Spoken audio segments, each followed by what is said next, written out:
Mm. Mm. Leo tumesimama kwa huzuni,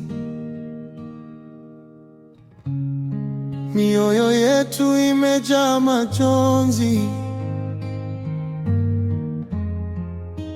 Ajali imeleta machozi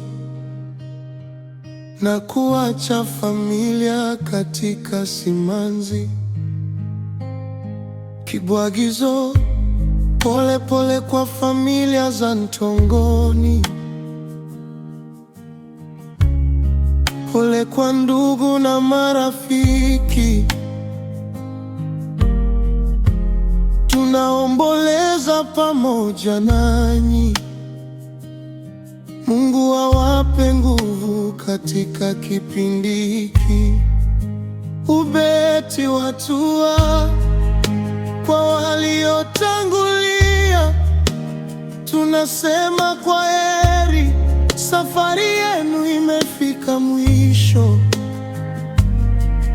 Nakumbukwa kwa upendo na heshima, na majina yenu yataishi mioyoni mwetu. Kibwagizo, kwaheri, kwaheri wapendwa wetu wa Ntongoni. Machozi yatuangukia kwa huzuni. Mungu awapokee kwa amani,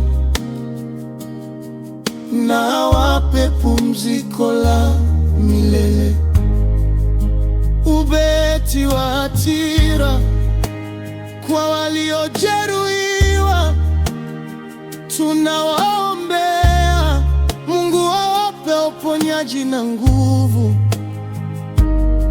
Kwa familia zilizoachwa na maumivu, Mungu awafariji na kuwapa tumaini. Daraja, hakuna neno linaloweza kuondoa huzuni. Hakuna maneno yanayotosha kueleza maumivu, lakini tuko pamoja katika maombolezo, tukisema Mungu awafariji wote wa Ntongoni. Mwisho, pumzikeni kwa amani wapendwa wetu. Kumbukumbu zenu hazitafutika. Tutawakumbuka daima mioyoni, hadi siku tutakapokutana tena. Kwaheri, kwaheri Ntongoni, tutawakumbuka daima. Mungu awape pumziko la milele.